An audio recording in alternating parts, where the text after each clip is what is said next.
All right, ladies and gentlemen, I'm joined here today by the Templar.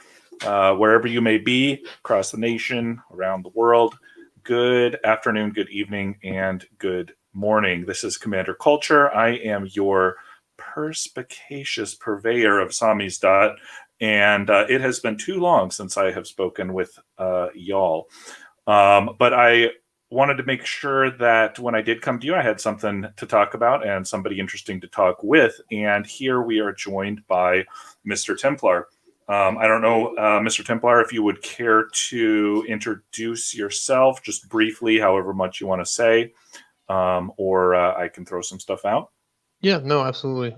First of all, thank you for having me. I think it's really cool to be on the channel here with you, and I'll be referring to you as Sir, as the commander of the culture here. So, um, yeah. But no, it's really cool to be on the stream, and hopefully, what I think is going to happen between the two of us here is, obviously the different perspectives that come from two different people having conversation, but uh, two different backgrounds as well, various areas of expertise. So, Hmm. as you have put it before, you've got the commander in the strategic level. You playing that role, and then more of a company grade officer, as you will, from the tactical level here. So I think between the two of us, we'll have a pretty productive dialogue, and yeah, I'm looking forward to see where it goes. Again, thank you for Yeah. having me.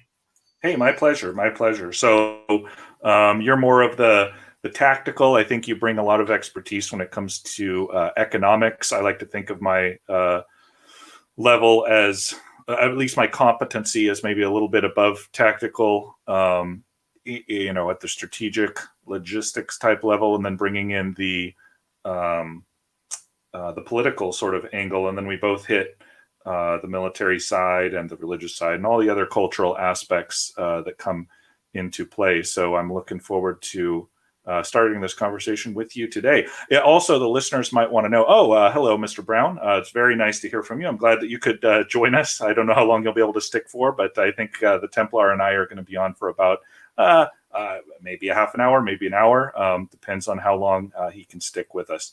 Um, we bring sort of two different perspectives, like you said. One, I come from Generation X, sort of the younger version of Generation X, and would you characterize yourself as a Gen Z sort of guy, Um, Mr. Tim? I honestly, I would say more millennial, and Okay. it's really a turn of the century kind of thing. But I would say my upbringing was more millennial esque and less Gen Z, and I think my aversion to common culture has probably made me out of touch with a lot of the other Gen Z out there. So I would classify myself, in that happy medium there, just late millennial era, Okay. culturally and age wise. Great, great. Yeah, and I think we're all not just you and I, but all of the people that listen to my channel and that follow that I follow and that participate in this sort of culture war are a little bit out of step because that warrior mindset does sort of take you out of step a little bit. You're not one of the sheep if you're going to be one of the sheepdogs or one of the wolves, depending on how you look at it. And so we all Yeah, have kind of a different perspective, and we're all kind of sitting there talking to ourselves as the sheepdogs, going, "What's wrong with those people? Where are they coming from? What are they looking for?" And every day that we can sit here and talk, we can make more sheepdogs. yeah, and That's and I would say it's that's not just the sheepdog mentality, but also like the way of life or that lifestyle as well that might be completely foreign to someone who's not in that initial mindset. I agree. I agree. Welcome to Mr. MC. Hope you can stick around. We love having you. So the topic of today that I wanted to go over with you, Mr. Templar, and we've talked about a little bit offline. It's a topic that neither of us really has a lot of expertise with, but we both have a lot of curiosity about historically and sort of from a dispassionate point of view, and then also our concerns moving forward as we as a culture move through history. Civil wars, right? And so, in addition to sort of some thoughts that I'd already had, I went ahead and did a little bit of research, as is always wise to do on a stream. And I'd like to talk today just about civil wars generally, what they are, what they aren't, and then more specifically, if we have time, to sort of get into the practicality of what that means for us today living across the world, especially with this time period here. This time slot where we're broadcasting, we get a lot of guests from Australia. We get some guests from Europe and other places. And so this is truly a worldwide audience that will be listening to this live or on repeat. A small audience, Shout but an out to you important guys in audience. Australia. This is particularly relevant to them. The whole topic of civil war. I feel like they're farther along than anyone else. Very true. Very true. There's a lot going on there that wouldn't necessarily always have gone on. Mr. Brown points out in the chat, he says 2021 is a worldwide bloodless civil war. And that's exactly what we're sort of here to talk about. I don't know if I'd say bloodless, but yes. Right. Well, so let's break this down. I think, and I'm not sure, I can't speak to the people around the world, but when Americans hear the word civil war, we think of lines drawn on a map. We think of very concrete ideas and ideals, and civil wars aren't necessarily always that way. In fact, they're usually not. The American Civil War, which we are so familiar with in the United States, is actually kind of an aberration as far as civil wars go in many, many, many ways, as we'll sort of see as we highlight what we're talking about here. So let me find a nice, cool image. Here we go. Here's the American Civil War, right? These lovely blokes all sitting here killing each other. Nicely drawn battle lines. You'll notice that all the combatants are men, that they're all armed. They're all of a military age. And again, that's not the norm for civil wars. So basically, I've identified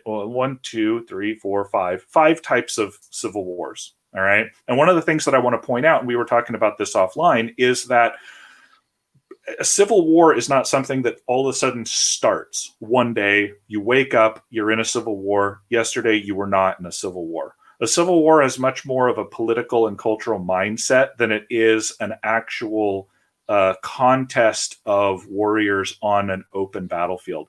And so the example that we gave today in America, we think of the Civil War as starting when Fort Sumter was fired upon. The Confederates had claimed a fort. The Union said... Sir, real quick, can you say that again about the mindset piece as opposed to the definitive battle lines? Sure. Yeah. A civil war is more of a mindset. It's more of a part of the cultural zeitgeist that is more energized than it is a set of battle lines with warriors on an open field, right? Mm-hmm. That's a component of a late civil war, but civil wars where people are actively shooting at each other generally don't last for very long because you run out of supplies or you run out of combatants. Mm-hmm. And it's funny that you mentioned that because in some of the military publications that I'm familiar with, they defined war as a contest of wills, and nothing in that sentence necessitates the actual exchange of gunfire or anything. So, it does seem like the mindset is a more appropriate characterization when we're talking about two opposing sides. One trying to impose their will on the other.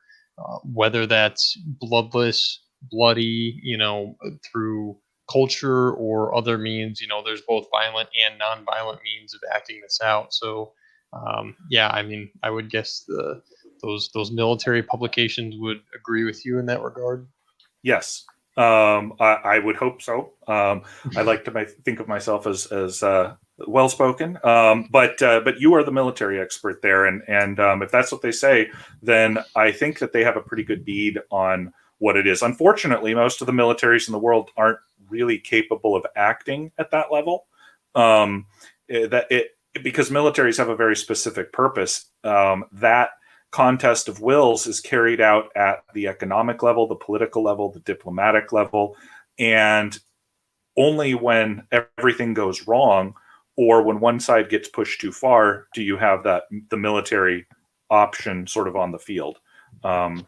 So I mentioned that there were 5 different types of civil wars. I'll sort of read those off briefly, and then we'll sort of talk about them. So the first one is a war of secession or of national independence. Right. This is sort of what the American Civil War looked like: a war of secession, a war of national independence.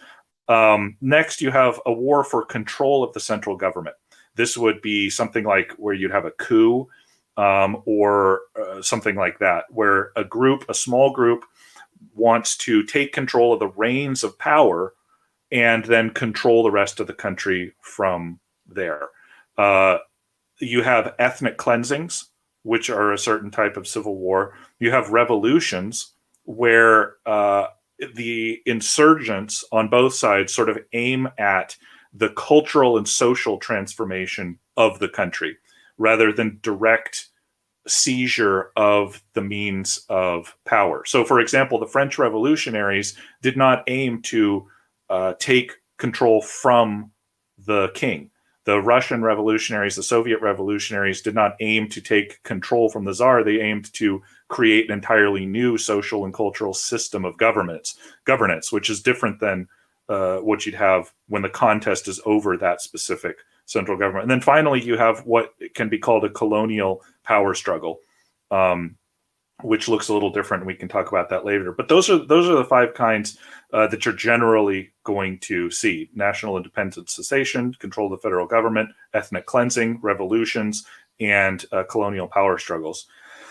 So what we have going on in the world today is kind of all 5 of those, right? And if we want to use the example that we had talked about earlier of Australia, we could point to several of those. If we want to point out what's going on in the United States right now, where I would say Mr. Brown had pointed out a worldwide bloodless civil war, and I would term it as sort of a cold war, a cold civil war going on within countries, say the United States, or even say Australia or Poland or someplace like that, but also, I don't know how to quite word this, but external to those countries, where there's a set of, for example, Western values, right? And those values are being eroded by Western culture. We'll say those values are being eroded by a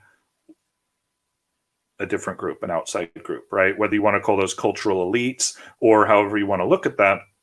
You have good nations in general who have similarities. So you have Brexit in England, you have Trump in the United States, you have the 5-star movement in Italy, you have these nationalist movements going on in Hungary and Eastern Europe and other places, and they're all reacting to this same sort of supranational pressure in their own way inside of their own country.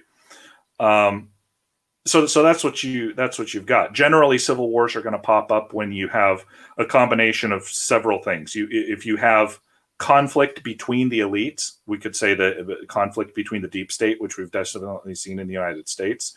When you have state weakness, which we've seen again in the United States with the withdrawal from Afghanistan, with the inability to control. For the first point, conflict between deep state, are you talking about like external entities like the people versus the deep state, or deep state power struggle within the system? In this instance, as far as it contributes to a destabilization that leads to civil war, it would be both.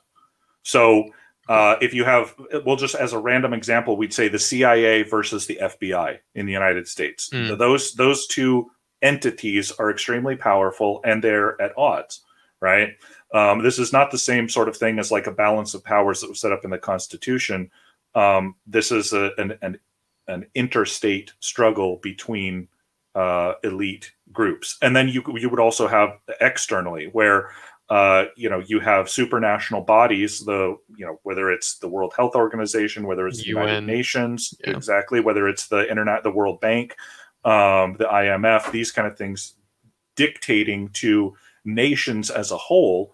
And then those nations they might put down their squabbles, for example, in Hungary, and then turn all of their attentions to fighting that one group. Or as is the case of Australia, they crumble. The resistance to that sort of supranational, power crumbles, and tyranny seeps into that particular country, which then means that it will go lower to the level of the people who have to resist that.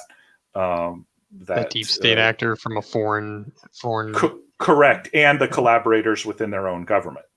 So in order to resist that, does it require either like overwhelming sort of grassroots, or is it, you fight fire with fire? Essentially, it's a deep state versus a deep state where you just have to get like your guys into those keys of power. Again, without making a cop out, it's both, and all of them. The point I want to make to all of the viewers is that there's nothing simple about a civil war. There's nothing simple about a civil war. The simplest civil war that ever happened on planet Earth was the United States Civil War. And as we know, as Americans, it was a hopelessly complex affair. But compared to the way that civil wars generally break down, whether we're looking at Rwanda, whether we're looking at former Yugoslavia, whether we're looking at the fall of the Romanov dynasty or the Chinese Civil War, there is always and everywhere a sense of complete disequilibrium, where you don't know who's necessarily on your side. One day your friends are your enemies, the next day your enemies are your friends. And everyone and every small group, we could bring it down to almost the tribal level, is trying to one up anyone else that would come at them. So without going too far down this rabbit hole, would you say that one of the keys to coming out on top in one of these conflicts is being able to like consolidate your side against the enemy? Would that be one of the key features? I think so. Or are you just fanatical enough? Doesn't matter like how much of a minority your group is, the most fanatical group wins. So there's that too. Okay, so again, it depends on the composition of the factors that contribute to that civil war. So in the case of the Russian Civil War that resulted in the Soviet Union being formed when the Bolsheviks won, the Bolsheviks, even though the word means majority, were an absolute, utter, and complete minority in every sense of the word, except ethnically. Right, so they were ethnic Russians for the most part, and they had this agenda. And even though they were a minority, they were tireless, terroristic, sadistic, and practically insane. And imposed their will at the end of this civil war through sheer terror. In other instances, you might have. Like in the Yugoslavian Civil War, you're going to have ethnic tensions that come in which case the country with the strongest ethnic composition or solidarity is going to be the one that comes out on top. So this is why the Serbians, quote, won the Yugoslav Civil War, in that they were able to eject. Let me see if I've got it here. There's a lot of bad stuff going on in them days. No. Where am I here? People. I seem to have lost my map. Anyhow, in the Bosnian Civil War, you had ethnic groups, or the Yugoslav Civil War, and there were primarily a lot of Bosnian Muslims that were in Serbian territory, and there was also vice versa, and there were Croatians everywhere as well. And the Serbians, being the most powerful bloc, were able to affect their will on the smaller groups like the Croats and the Bosnians and the Albanians and other people. So in that sense, because they had the greatest solidarity, boom, there you go. They won. So before it can be both. I interrupted you there, you were listing off the catalysts for civil war. You got past the first one, conflict between deep states. What were the other ones? Well, I had mentioned state weakness also. That's where the leadership, like an imbalance of power. You could look at it that way. I would say they would all start with an imbalance of power, but yeah, I would say an illegitimacy of power. Right. So in the United States, there's a crisis of legitimacy in the top political structure. In the U.S. occupation, I'm going to call it that, of Afghanistan, there was the same sort of thing, where people didn't feel that the American occupying forces and their collaborators were legitimate, right? So you had a state weakness. In the French Revolution, the king was a king really in name only. The same thing with the Russian Civil War, where with the Romanovs, and then later on with the parliament that came together. There was a weakness in the central government, where we hear that nature abhors a vacuum, right? So if there is a vacuum in political power, that starts sucking in all sorts of actors, whether good or bad, to assert their own power. So along that same vein, is that why you would say maybe the IRA was not having very much success in Ireland and in uniting the island there because they were within the sphere of a fairly powerful weak? It wasn't, they didn't exhibit that state weakness, the British government, and so now today you see an ununified Ireland, and I don't know if you could say this, but potentially the rebels lost in that sense. Sort of, yes. Because that's a good example. I'll briefly touch on my understanding of it, and that is that the IRA, or the Irish independence movement, did win through their terroristic actions, political actions, military type actions early in the 20th century. Right. So Ireland had been a dependency of Great Britain. They were able to get most of Ireland free around the time of World War I. What our experience, or my experience with the IRA, was in the late part of the 20th century, where they wanted to reunify that small chip of Northern Ireland that was British, with a capital B. And you're exactly right. Yeah, because the British state was not weak, and because it was very proximal and close, there was no there wasn't really the hook for the IRA to just move in. There were never enough of them, and the British were always strong enough that there was no way for them to sort of dislodge the British from there in a military type of way. And the Irish, who they had left behind in Dublin, we're not interested in pushing the British now that they had a legitimate government. Okay. Yeah. Now the question I was going to ask was, does that make their efforts futile? If your enemy is that close and that powerful, and you don't have, like the mountains of Vietnam to retreat to, or the Appalachian Mountains or the Afghan mountains, you can't really escape this very powerful overlord, I guess, in such close proximity. Does that mean that you should? It's a futile endeavor, or that you should just seek other means, whether that be propaganda or the what we were talking about with like the deep state sort of subversion means of gaining independence? Well, I'll answer that question obliquely. Offline, you and I had sort of talked about the difference between a partisan and a terrorist, right? I mean, they're all fighting what they consider to be, illegitimate occupying type forces. The difference is in how solidly their opposition controls the ground. So, in a sense, that the IRA was successful as terrorists in affecting their political will on the British Empire, or the British, government. They were not successful in that way. However, as partisans occupying in their own territory, preventing the weakening of their own country vis-a-vis Great Britain, which would have exerted greater power on them, then you've got, then you could see that they were very successful. I'll mention also in Eastern Europe, there were, after World War II, in Poland and Lithuania and other places, Ukraine, there was groups of people called the Forest Brothers. I mean, these are guys who melted away into the forest and acted as partisans for 10 or even 20 years during the Soviet occupation of those areas. And they were not eventually successful, right?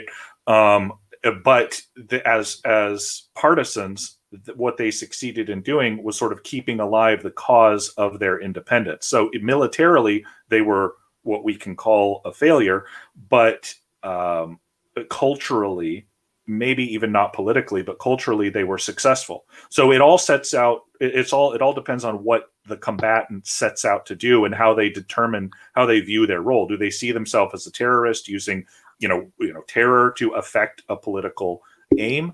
or do they see themselves as partisans in fallback operations, waiting until their countrymen can come and sort of reclaim the territory? So it's it's all a question of perspective, and it's all a question of motive, I think. If that makes sense. Does that answer Yeah. your? Yeah, I guess in this context, if your goal was to face the British Army, and guns ablazing, like, yeah, it's probably a futile endeavor from where you stand as an Irishman. But sounds like there's other ways of affecting change, like you pointed out.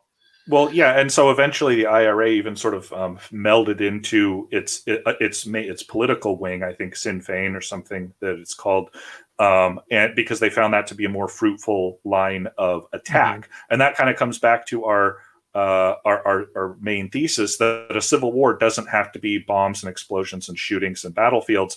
It can be just as easily, diplomacy or economics or politics. And wrangling that way, which can be very, forceful and very kinetic. And this is where we're at.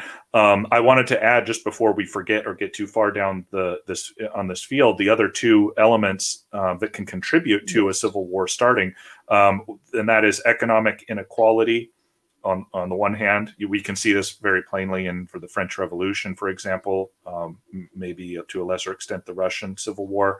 And then you have political or religious tyranny, right?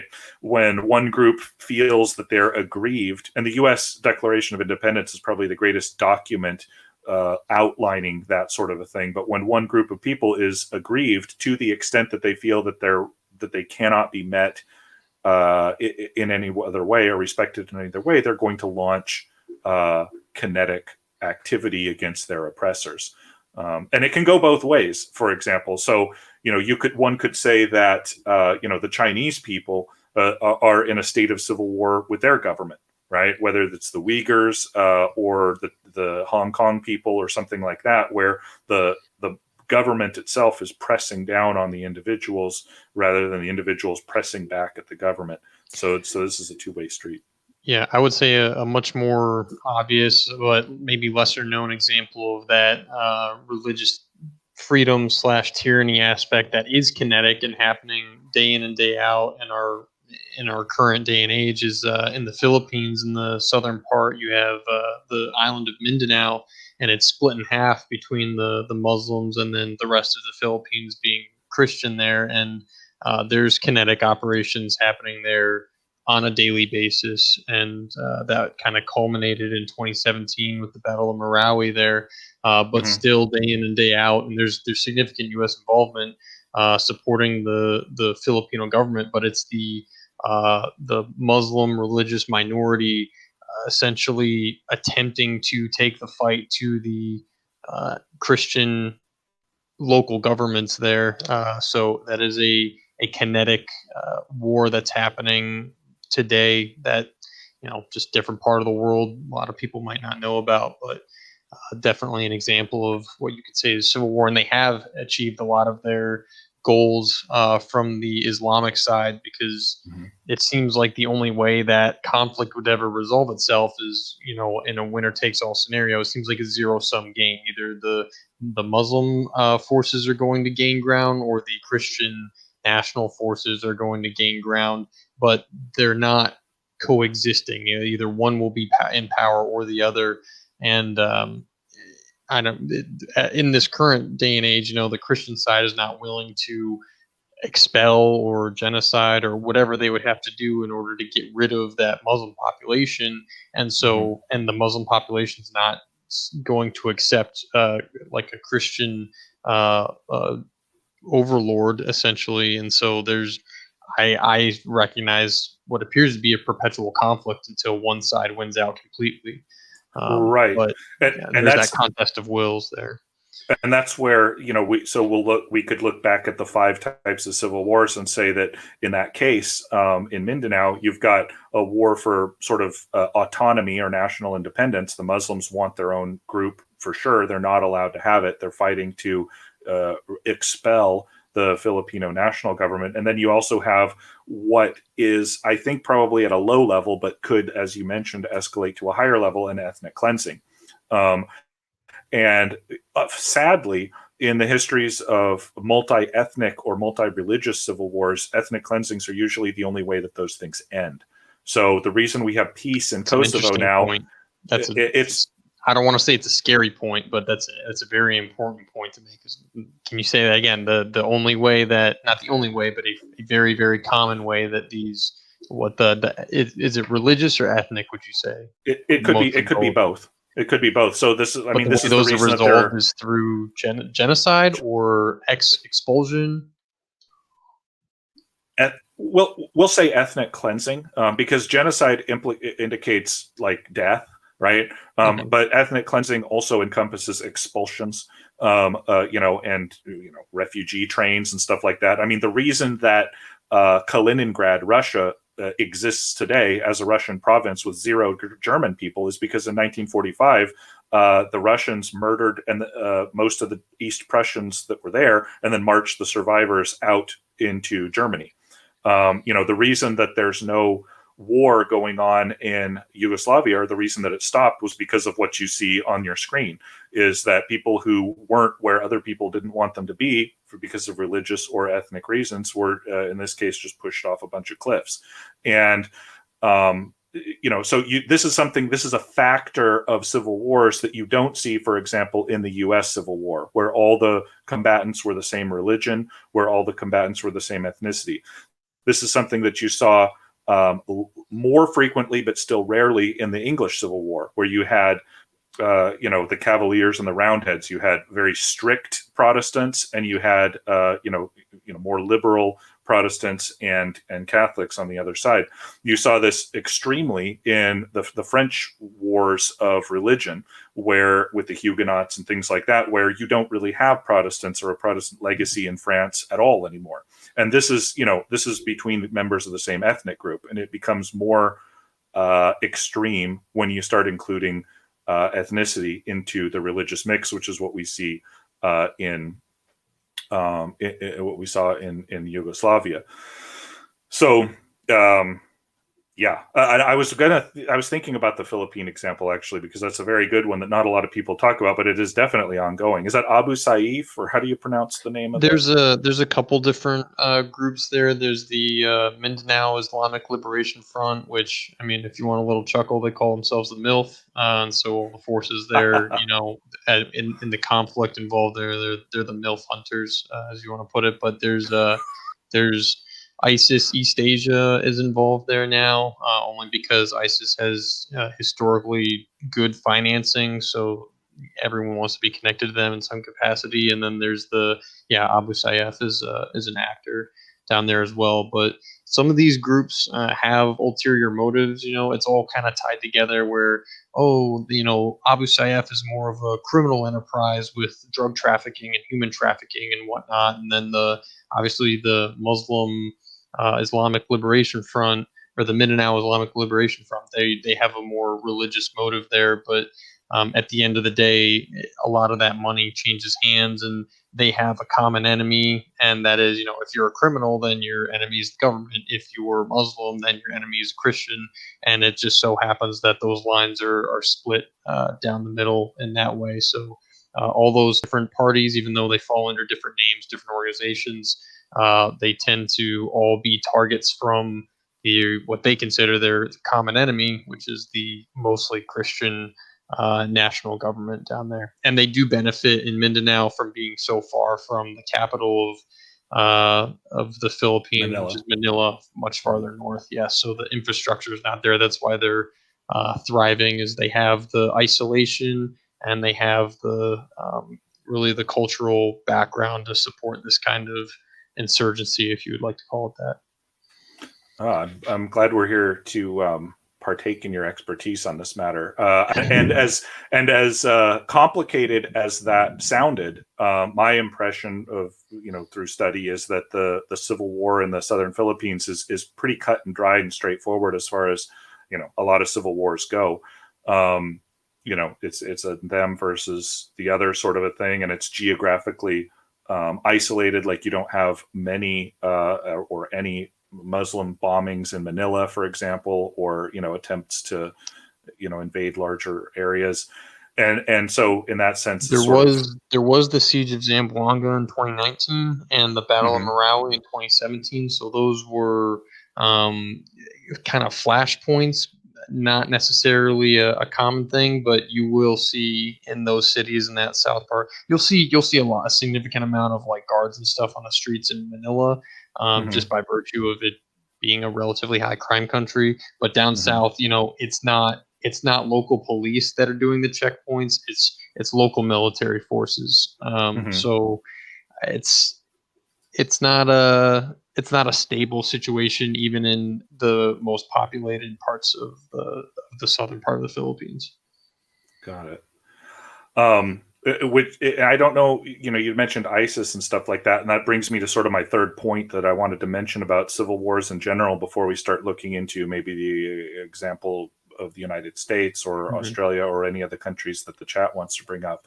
But that is international pressures on that particular conflict. So none of this ever happens in a vacuum. No, you don't have, just because you have Serb soldiers, going house to house in Bosnia, doesn't mean that international players aren't going to get in on this. The most, maybe not the most famous, but one of the best examples of this is the Spanish Civil War, where the Nazis and other fascist groups got in on the side of the nationalists to test out their military equipment, if nothing else, and to gain one more ally in the world. And on the Republican side, the communists joined in from the Soviet Union. And so it was a proxy. The civil war between nationalists who were, basically fascists, and the Republicans who were basically communists became a proxy war for rising communist and fascist strength in the world in the 30s. Um, you know, uh, I guess similarly in the U.S., you had the French backing the U.S. in our revolution, and then you had the British backing the South for as long as that lasted in the in the Civil War. American Civil War, right? Yeah. Yeah, exactly. And so you're never going to get sort of a pure cut and dried situation. Other countries are going to come in and they are going to influence it. The reason that Serbia survived as a country after the end of the ethnic cleansing, when the world opinion had sort of turned against it because it had won, it was only because of Russian intervention that Bill Clinton sort of stopped bombing them in the 1990s. So, countries take a definite interest. And where they don't take an interest, things, go to an absolute, complete bloody conclusion, like we talked about in East Prussia, like we saw in, where are we here? In Rwanda, right? Where everyone I was was just just too about to bored. ask about that actually, Uh, Rwanda, and then also Rhodesia in that African continent area. Was the Rwanda obviously like a civil war, international involvement, trying to prevent the amount of bloodshed. Maybe arguably with Somalia as well, but that didn't end up too well.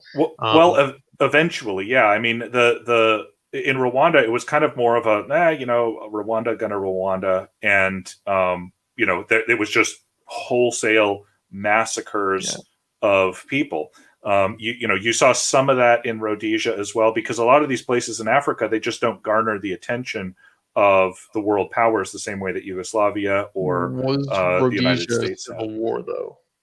Almost certainly, Okay. but it was sponsored by the communists on one hand, who were operating out of, I think, former Portuguese colonies, and then you had the sort of colonial rearguard national government that was controlled, that was a minority government controlled by whites, that was trying to maintain control.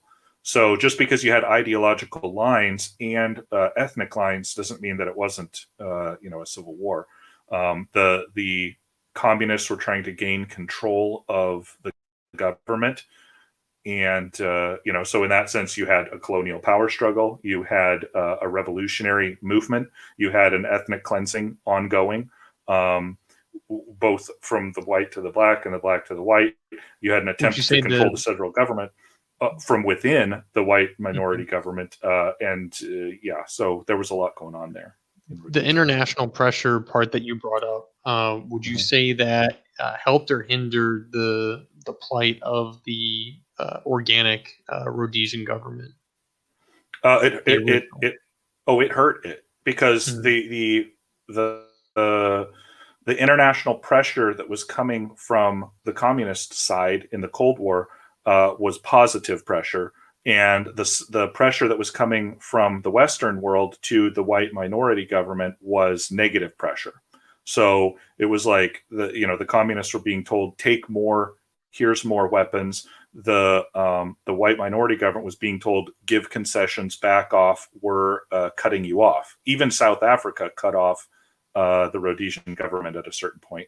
why And I would mean, the Western world not back a predominantly? I mean, they weren't even a really white nation, but just a Christian nation, at least that existed in opposition to these communist forces. Why would the West make um, concessions like that well, I think or there's a advocate lot of for that? reasons. It was. I mean, they kind of had to pick and choose where they were going to fight their battles or their proxy wars against the Soviet Union.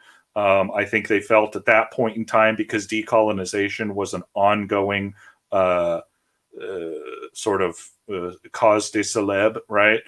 Mhm. That if they just let the minority government fall, that they could score political points. The notes I have, the international pressures come in because there's a military bonus to be gained, there's political points to be scored, there's economic benefits that can be reaped, and there's also ethnic solidarities that can be extended. So, in the example of um, Russia intervening in the Bosnia, or the Yugoslavian civil war, and things like that. So that definitely the Western governments felt that they could score political points by not escalating on behalf of the Rhodesian government.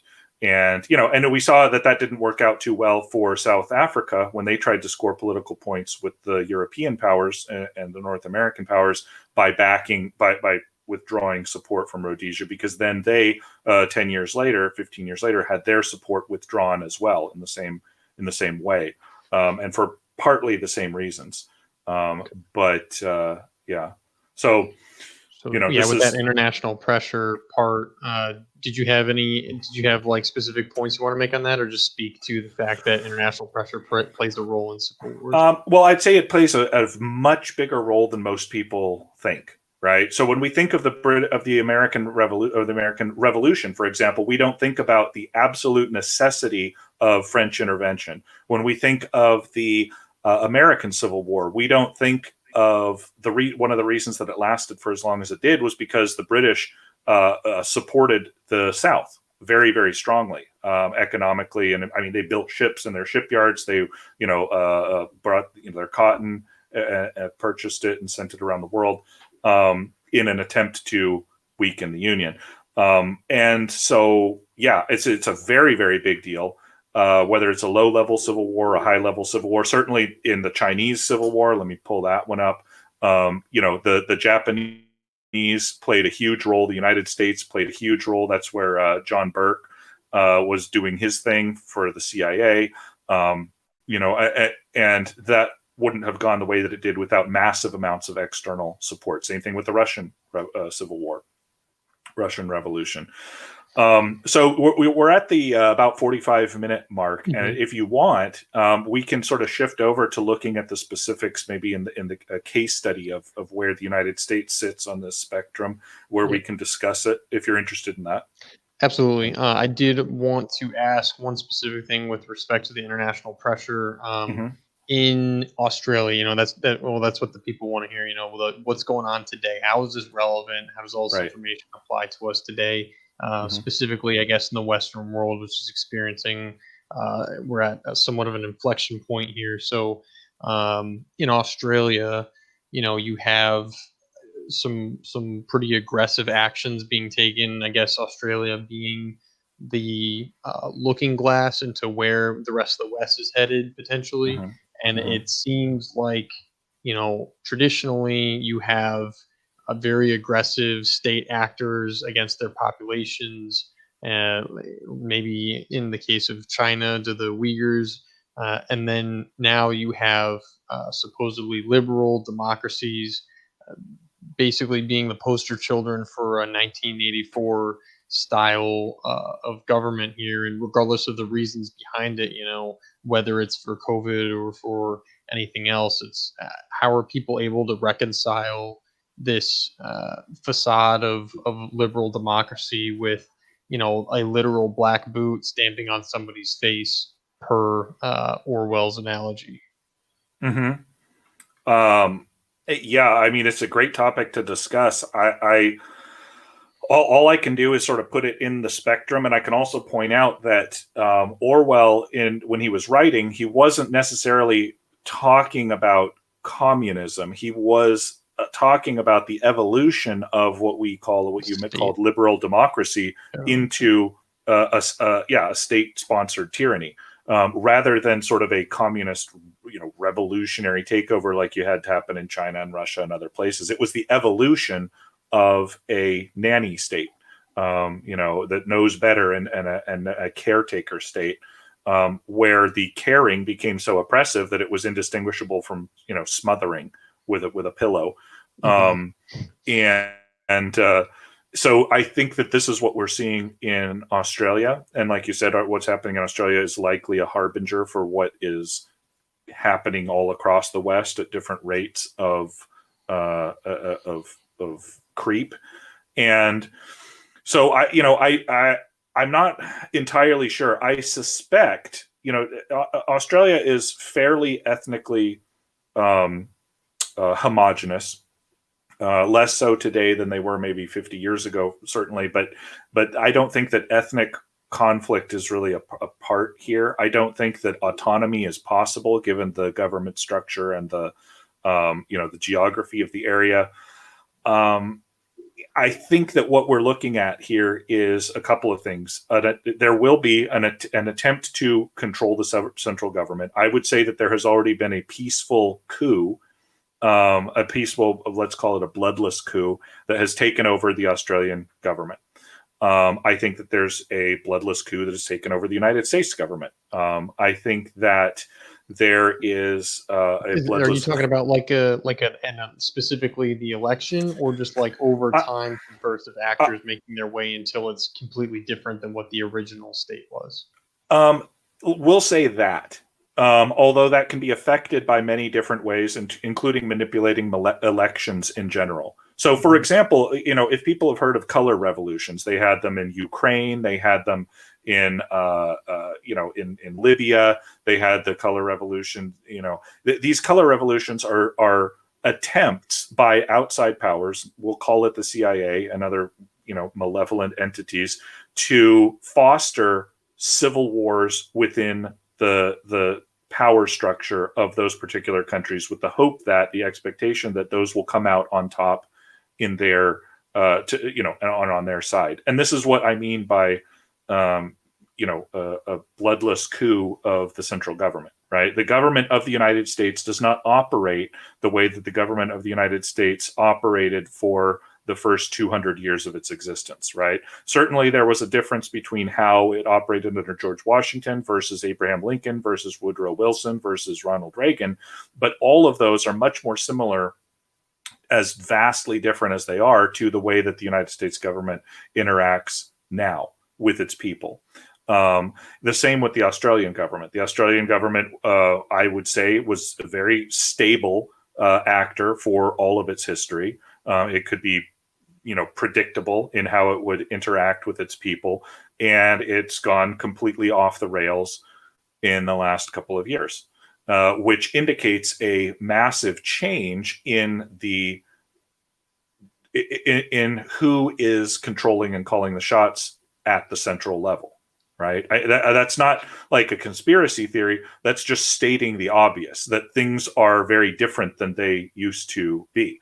I'll then bring it down a level to say that it is as if a revolutionary force has transformed the social and cultural fabric of the country to the point where there is no active military resistance against this kind of tyranny at this point.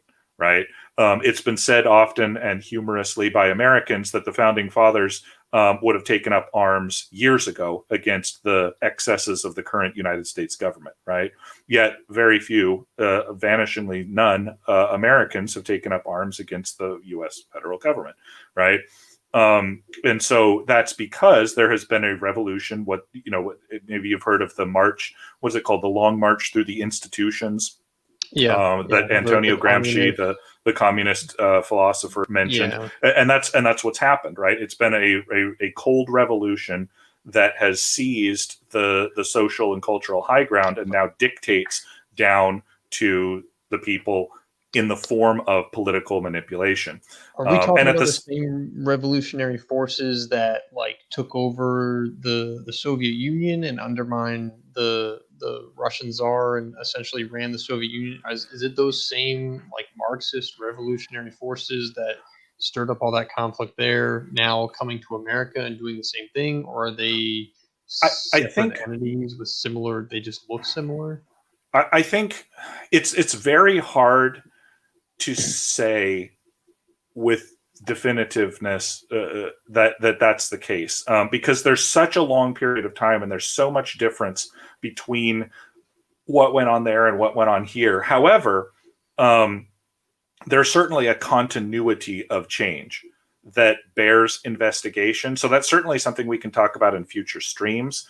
And it would probably be an extremely interesting dissertation or, very long book, because that's that impetus to change.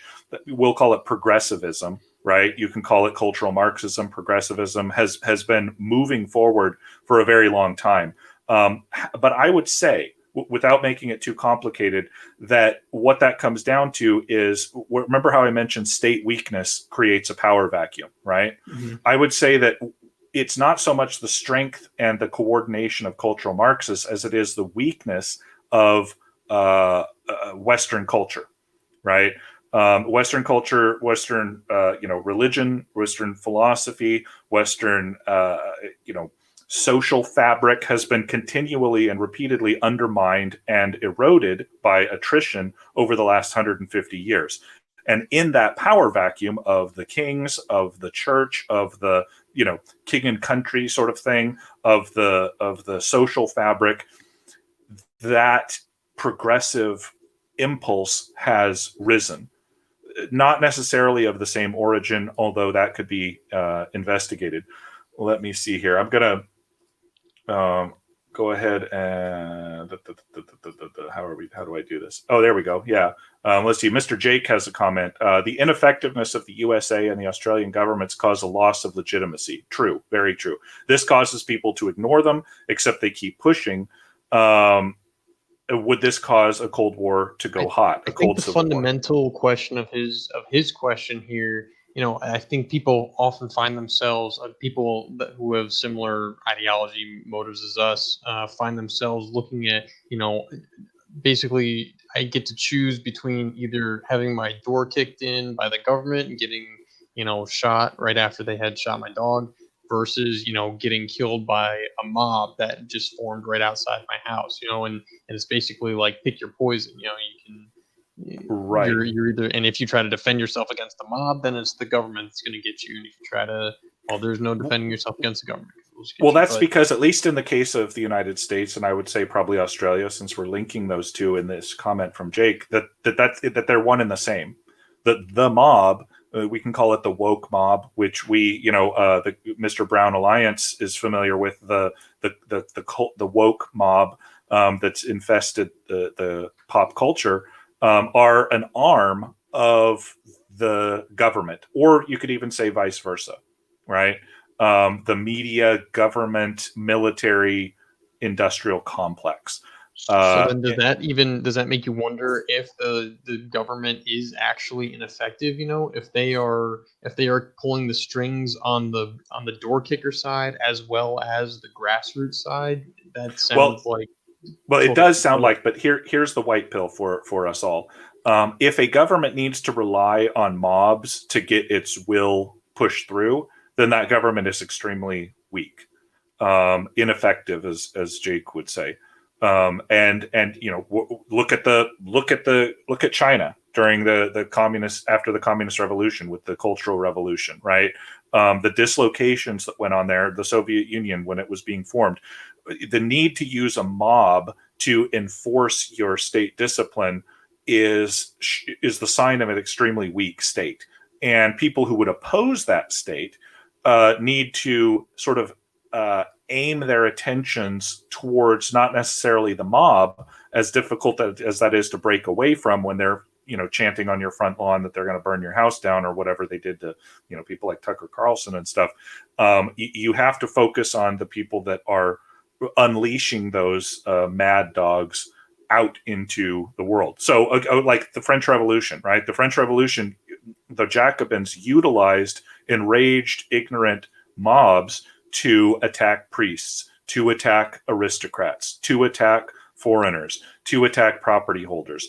But the Jacobins were very weak, and they consumed themselves the same way that the early Soviets did, the same way that the early or that the Chinese communists did. Do you think this is potentially an apples and oranges comparison, where we're talking about things before the internet existed, before social media existed, and now you have private companies who have the ability to essentially read people's entire private information, the mass data collection and all that, where maybe controlling the mob is a viable tool and less so arguably a message of an effective government as opposed to an ineffective one, when you can now socially engineer the mob and it's less so just discontent and chaos that they're creating, and you can almost tailor that more surgically towards your enemies as the government. Yes, as Biden would say. Yes and yes. That is actually a brilliant point. But it's also a black pill, you realize, because it means one of two things. It means either that Orwell's nightmare or Huxley's nightmare will come true, where the mob mentality will be able to crush the small remaining few we dissenters out there, or conversely, that the only way to rid the polity of this sort of zombie-like mental, cultural, intellectual, philosophical infestation is through mass ethnic cleansing. Right? Why would it require ethnic cleansing? When I say ethnic cleansing, let's just remove ethnic and just say cleansing, right? Yeah. So if not in the movie sense, but a purge of like these people who are pulling the strings. Right. No political let's call it, so that people don't misunderstand, a denazification, right? If you're familiar what that means in Germany, basically anyone that had supported the Nazi regime in any way, shape, or form was removed from the reins of power, removed from reins of influence. They were shunned. They were completely moved out. Done. Finito. End of story. And that's what would need to happen, is that anybody that supported woke culture at any point would never be allowed anywhere near any kind of reins of influence. And you would understand that would be a massive trampling of civil rights, right? I'm sorry, you're not allowed a social media account if you ever had a blue check mark on Twitter, right? But you know what I mean, right? Mm-hmm. If you supported that sort of agenda, that's the one extreme. The other extreme is that free thinkers like ourselves lose and are utterly crushed. And in a good scenario, we're simply kicked off of YouTube and StreamYard and all these other lovely technologies. In a bad case scenario, which is usually where history ends up, we are down at the bottom of a cliff somewhere, right? That's how these things end up. Or we end up at the guillotine with the Jacobins, calling for blood. This is how these sort of things end up, right? Where's the one I'm looking for? Nowhere. And so this is all in light of a government that's able to socially engineer people in a unique way that was kind of unprecedented in history. Sure, with the weaponization of the mob, if that's what you want to call it. Yeah. Yes. I don't like to think of that because so in the instance in the example that you gave, where you have the government agent kicking in your door, shooting your dog, and throwing a flashbang grenade in your baby's crib, all of which, by the way, happened in the United States long before this stuff went crazy, even, or the mob outside chanting that they're going to murder you, like they did to that couple in St. Louis. Yeah, that's exactly who I was thinking. Right. Of, you know, so in either way, you lose, right? Because if you mow down that mob, you're going to run out of bullets before they run out of mob, and then even on the off chance that you don't, then the government comes after you, because the government has weaponized that mob. The government, as we can say, the deep state, we can say the government, media, military complex has weaponized that particular mob to do what it cannot. The government can't really go in and kick in your door in the United States right now, although they can in Australia. So what do? They whip up a mob through the media to go and attack you, right? And that we've seen this done to, they attempt to do this to cultural figures on our side of the aisle all the time. They tried to do this to William Shatner on a daily basis, if you can believe it, the 90-year-old man. They try to do this to Adam Baldwin. They try to do this to, Don Imus, they did it to, and it's like you can't fight back because they have been weaponized specifically by an actor that has more power than you. At the same time, this is an actor that shows extreme weakness in their ability to affect their political will.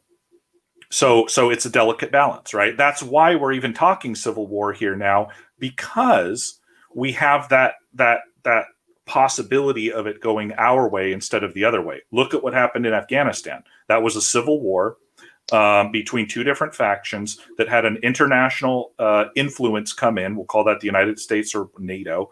And that outside influence completely lost, as did the internal people that supported the United States, right?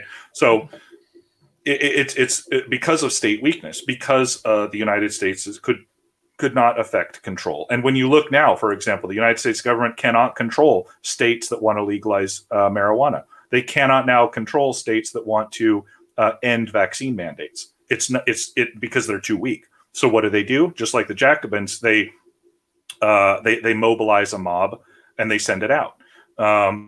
Jake's here commenting again. I want to pop up what he says. He says mobs are short-lived. The internet is a vulnerable infrastructure and is required for the type of social manipulation discussed. That strategy can be effectively countered if you're smart, and I think that you would agree with that, right, Templar? Internet is vulnerable infrastructure is required, but I would say 5 years ago the internet was a vulnerable infrastructure. I would say the powers that be recognize that as well, and they are rapidly consolidating that vulnerability, and I think they are being very successful in it. And these kinds of conversations exist only, you're not on Twitter anymore, you're on Telegram. You're not on Instagram anymore, you're on Signal, and we're being cornered into more niche corners of the internet, and what you have is a mob, essentially a group of NPCs, just complete sheep who are consuming the given narrative. And I think it'll be very difficult to break those people out of that matrix in that sense. So is it vulnerable? Maybe at this point in time, but I think when we're talking about things that are civil war type events that are occurring, I think when those flashpoints occur, the internet's not going to be a vulnerable place. I think if you think about the cumulative power of Amazon, the government, Microsoft, Google, Facebook, it's hard to paint those as vulnerable entities. And then further along, mob strategy can be effectively countered if you're smart. I'm not sure what he's specifically referring to. If you're talking, I would agree that the mob mentality, there's a lot of behavioral psychology that goes into how mobs behave. And yes, you can counter them with very precise pressure points. That's something that riot police definitely employ against mobs. And you see, 10 riot policemen holding 100 people at bay. So yeah, they could potentially be effectively countered, especially if you have a machine gun or something. But I think they recognize counters to a mob, and if you put up resistance, just the very fact that you are uh, showing that you're not going to bend the knee to the mob if the mob doesn't get you first, or if you're able to successfully defend yourself against them, like that couple was in Missouri, the government Mhm. will come after you. And those people didn't even pull the trigger. All they did was point their weapons at people who were threatening to kill them and take everything from their home. All they did was point their weapons at them, and now they're felons. They had their guns taken from them. They're essentially defenseless for literally anyone, government or non-government entity, to walk in their doors. So I So, don't so think. that Yeah, go that ahead. brings up a second. That brings up a secondary point. Not to interrupt, but I mean this can be addressed real briefly. But I don't want the question just be left hanging. Does that mean, without on this stream advocating violence, but does that mean that given the implications of what will happen to you if a mob even attacks you, regardless of the fact of like this couple, whether you defend yourself or not, that it becomes in the mind of people who are attacked by the mob more and more uh, likely that people will just defend themselves because they know they'll be disarmed later on. Do you think that that mentality will bloom? On one hand, I want to say that it will, but I think if someone is putting that extra thought into it, they're recognizing that, if I defend myself, I have to be able to defend myself against both the mob and the government, because they're both going to come after me. And Mhm. a defense against one means that you're going to have to put up a defense against the other. So, what would a smart person do in that situation? Like, it's the phrase, if you're gonna punch the king, you better kill him, kind of thing. Because if Right. you punch the king and he wakes back up, you're gonna be in a world of hurt. So, in my opinion, it would be retreat from either entity. Don't take on a mob, don't take on the Mhm. government. You're in no position as an individual to do that. Uh, what you should do is seek like-minded individuals, like we all. I'm assuming that's what we're doing here. Yes. Even my FBI agent, hello, how's it going, Terry? But no, but seek out those like-minded people that'll effectively counter the mob in a peaceful way, and ideally, you don't even have a confrontation with the mob in the first place, and then eventually the government would have to come in a capacity that is too overt to hide behind the guise of a mob. And in that instance, now you're talking about these catalysts for civil war, in which case history might paint you in a much more favorable light, especially if you're the victor. Yeah, so again, you're sort of echoing my general strategy because I believe we wouldn't be talking here if I didn't believe that we were in a cold civil war and we're active combatants. That's why I call myself commander culture. This is a military operation to take back the culture in a culture war that has been ongoing for many, many decades now. And my strategy has also been to retreat, like you said. This is why, maybe unbeknownst to you, although you have, I think, visited me here in my opulent volcanic fortress, Mm-hmm. the listeners know that I live on a remote island, powered by volcanoes and protected by ninjas against tuxedo wearing British secret agents. And I've been very successful at that so far. As you can tell when you toured my Shark Tank.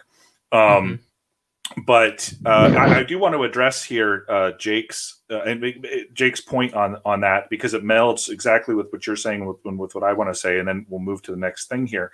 But in regards to the internet, remember in the Arab Spring, when Twitter was being used to activate against the government by the people, we can say with quotation marks around it, the the internet in some ways, even though it works on for the government, a lot of times they have to restrict it or shut it down, and that Mm-hmm. shuts down their own ability to communicate and their own ability to sort of allow their mobs to run amok. And so it's a limiting tool. It's not a limitless tool at this point, because it cuts against them as strongly as it does for them. And I'll tell you, and I'll mention one other thing, because you said exactly what I was going to say about how we meet like-minded individuals. When so example, you and I will be able to communicate very quietly through, a one-word signal through Signal, and then meet at a truck stop somewhere and have some discussions about the ways of the world. This is not something that's going to be monitored at all. And so when the government shuts us down and shuts us off Instagram, shuts us off, WhatsApp, shuts us off Facebook or YouTube, what they do is they shut off their own channels for intelligence. They have no way to gather the information on what we are doing because we then go dark in the culture war. I agree. Not maybe to the extent of as much success as you're expressing. Yes, the truck stop analogy would have the desired outcome that you would like. But in terms of if I'm sure if somebody wanted to find whatever messages I'm sending on alt tech platforms, specifically the government, they have the capacity to do that. So we can continue to retreat. But again, I don't believe that it actually does cut against them as much as it does against us. I think they have means of getting what they want without us having a say from an internet perspective. And this kind of, again, goes back to Jake's point about the internet and the vulnerabilities where I wouldn't, it's not pessimism. I'm just looking at who is in control of the levers, behind the internet, essentially, and it's hard to overstate the degree of influence that just Google alone. It's hard to overstate the degree of influence they have. Daily lives on the internet, whatever it may be, and then you compound that with their, them being in lockstep with the government itself. So now you're plugging this supercomputer into the government, and then and just between those two, again, not trying to like black pill anyone necessarily. I'm just trying to get a realistic picture for myself and for other people on what are, it's not our odds. I think our odds are good. Never black pill, but we have to be realistic about the kind of the power. You never want to wish away a capability from an enemy. You want to basically assume they have the ability to do X, Y, and Z, no matter how much you don't like the idea of them doing those things.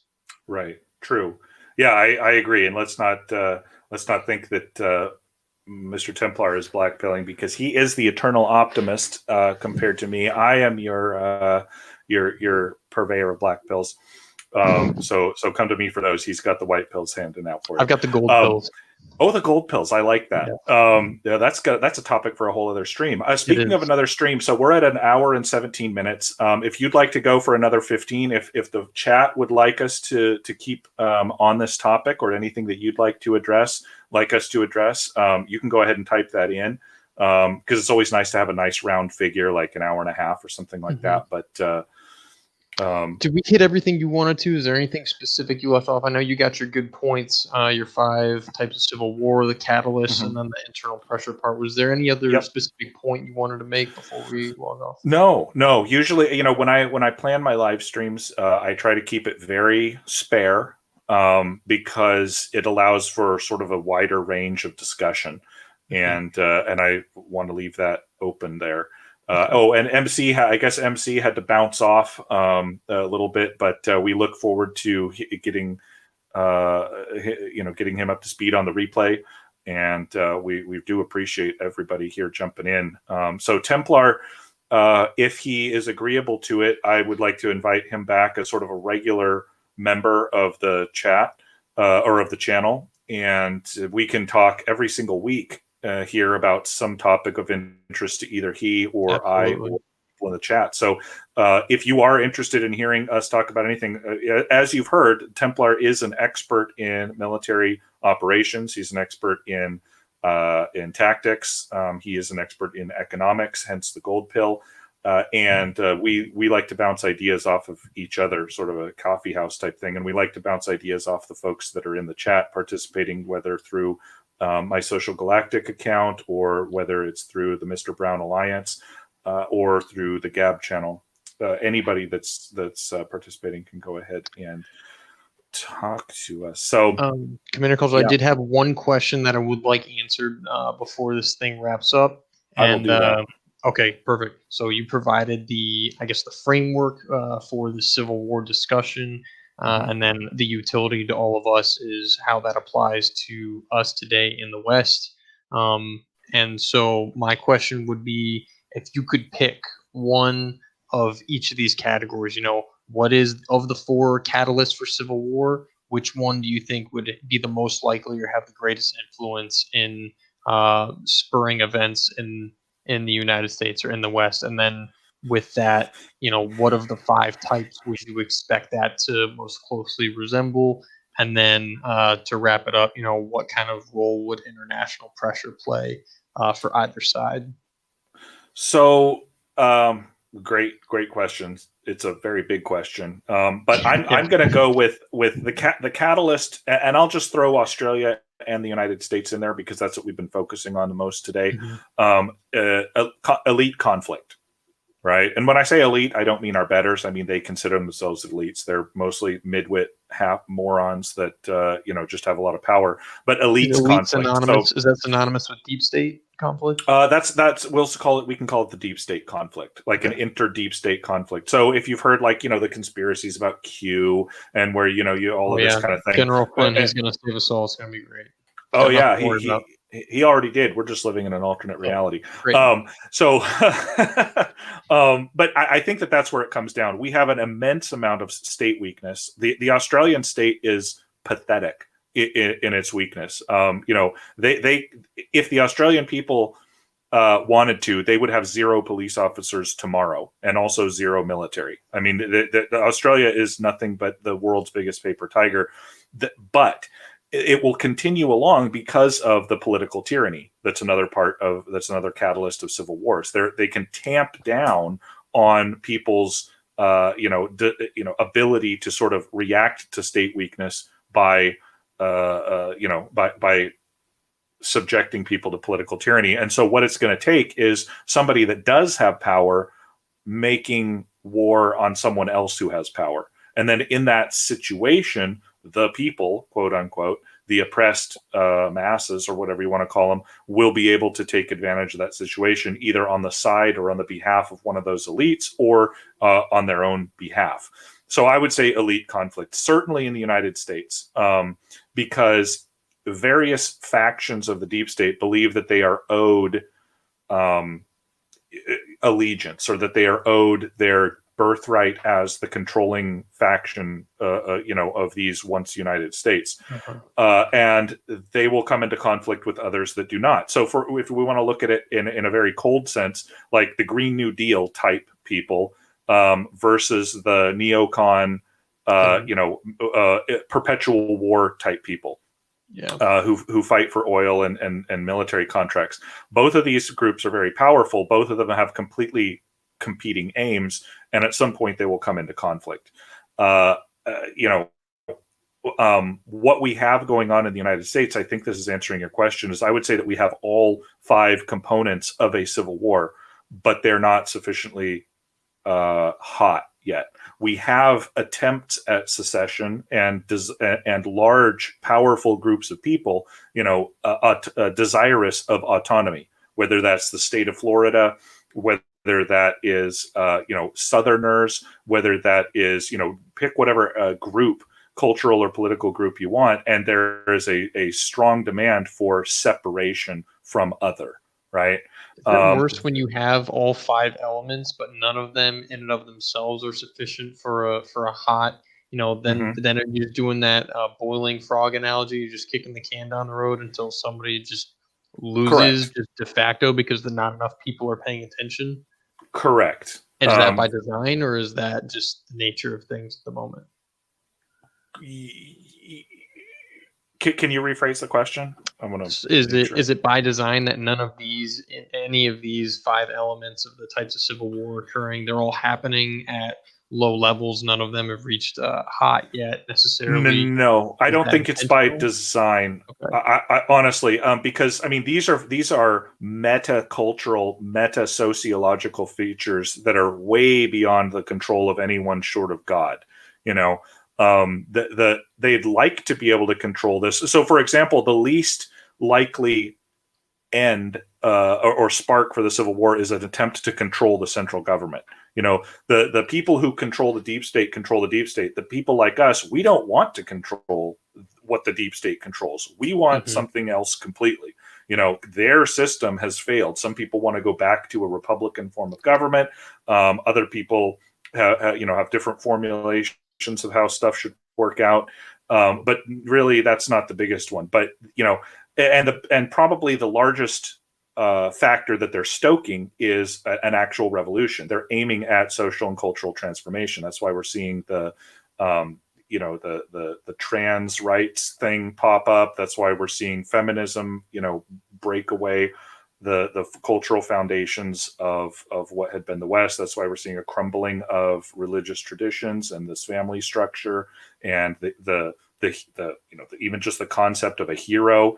If you heard about them turning Batman or Superman's son into a homosexual, when he wasn't in previous things, it's like, so that's where they're most successful. But they foment ethnic strife. There's all sorts of problems, but they're all at a low boil. The government, the deep state, doesn't really have the ability to control much of it. I believe. And like I said earlier, I think that it's indicative of their lack of power, how much they rely on the mob. And I draw that lesson from history, where the more that a government relies on the mob to do its bidding, the less control it actually has. So let's just use an example. The Chinese Communist government used the mob to do everything. The Jacobins used the mob to do everything. The Nazis, for example, used the mob to do nothing. The Soviet Union, after World War II, used the mob to do nothing. Those were powerful central governments, not weak ones. So there you go. So the catalyst for civil war being deep state conflict, spurred on by state weakness. So kind of combination 1, 2 there. And then of the 5 types, we're seeing all of the above, but the flashpoint most likely being the revolutionary aspect.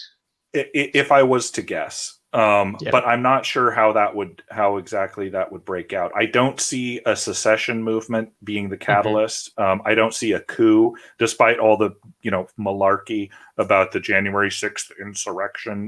With a bunch of old men, traipsing up and down. They're going to organize a kidnapping or a coup. You never know. Oh yeah, well the FBI. We'll see, and that's what I mean. So. That's what I mean by deep state conflict, right? Where you have an element of the deep state, the Federal Bureau of Investigation, plotting a kidnapping of a governor who is on their own side, in order to foment, the expansion of their own power, right? Exactly. And so now but of course that governor and the people that she supported and supports doesn't want to be kidnapped, right? So now she's going to work at odds against the other elements of the deep state, like the FBI, and you get this brewing sort of cauldron of mess. And so to the final point that you had spoken about is, what are international pressures going to bring? Yes. I think very large. And I think that China, communist China, is going to play a very big role in that, depending on how China is able to maintain its structural and political and economic integrity over the next couple of years. What they would like to do is complete their capture of the reins of power in the West. It seems to me that they are deeply entrenched in the levers of power in places like Australia and the United States. And that but they could go further, right? Taiwan is illustrative in that particular sense. What's happening in Australia is, I think, the result of Chinese influence. What would Chinese influence on a U.S. civil war look like? Is it? I mean, I know China doesn't want to see the United States destroyed. They would like the United States to be essentially like a trade partner where all of the trades are in China's favor, but a trade partner nonetheless. A destroyed United States is no use to a Chinese empire. So, do they are they going to feed one side to be the victor? Do they just like the idea of perpetual conflict within the U.S. to make it so that we could never unify and contest their hegemony? What does Chinese influence look like in the American struggle? Yes. And an important point. Okay, so to do this, I'm going to have to go back a little bit in Chinese history, and I'll be brief. But um, the Brief Chinese Chinese, history, oh boy. yeah, in a paragraph or less. The Chinese throughout history have always controlled those external to their own borders through manipulation and conflict, right? So you can read about this in Sun Tzu, but basically the example is they pay one tribe of Mongols a bunch of money and a bunch of weapons and a bunch of training, and then they give a bunch of money, weapons, and training to the other tribe of Mongols, and they let those two Mongols fight each other, so that while the Mongols are fighting each other, they are not fighting the Chinese. And they have done this throughout their history with every and any group that's external to them, is that they create factions within larger, broader groups of their enemies so that they can never unify. That's why when Genghis Khan unified the Mongols, it was the first and only time that that had ever happened, because of some monumental missteps by the Chinese. So what I see down the road is that the Chinese will attempt to fracture the United States and fracture the West, and so they would like nothing more than multiple competing blocks, whether those are political entities like in the deep state, or geographic entities like the American Redoubt and the South Rising again and Azteca and whatever that might be. If the United States breaks up into component areas, because then they would be able to play those off of each other, controlling each one, extracting the benefit from everything that those regions produce, and then also being able to sell them weapons in exchange for political tribute, which is the situation that they've always done with everyone. And if you look at the situation that the Chinese themselves were subjected to back before their civil war, they were broken up into warlord areas, small, Tibet, Xinjiang, Manchuria, all these different areas. And so they know how effective controlling small individual warlords or political entities can be. Divide and conquer, so to speak. And that's kind of what they're looking at doing, creating vassal states that are loyal to them, but distrustful or outright aggressive to other vassals that they have. Does that make sense? Yes. And so, okay, so fomenting lack of unity, essentially keeping the United States fractured. I guess that's what a Chinese influence would look like. And I'm also anticipating some level of UN involvement, international community, whatever, probably with whatever intentions, malicious or otherwise. But I mean, would we see like blue helmets and white vehicles rolling down the streets, or would it be more of you could string pulling role? You could. So, I mean, there's a million different ways that this could go, but yeah, I mean, so because the way that the United Nations works is that it's a majority rule type thing. And if China has the most money and the most power, and it can control the most votes in a puppeteering type of way, it can easily say, oh, well, we're going to dispatch the the UN to patrol the border between California and Nevada, because these Midwestern Rocky Mountain type terrorists are blowing up a train or something in California. Who knows what's going to happen, right? And so in that sense, yeah, they could bring in peacekeepers. They could, do all of that. I see, to make the long answer very short, I see the UN as basically becoming nothing but a tool of the Chinese in a way, sort of legitimizing. Otherwise, both. It could serve as the kinetic proxy that China doesn't want to be. China has never been like an invasionary.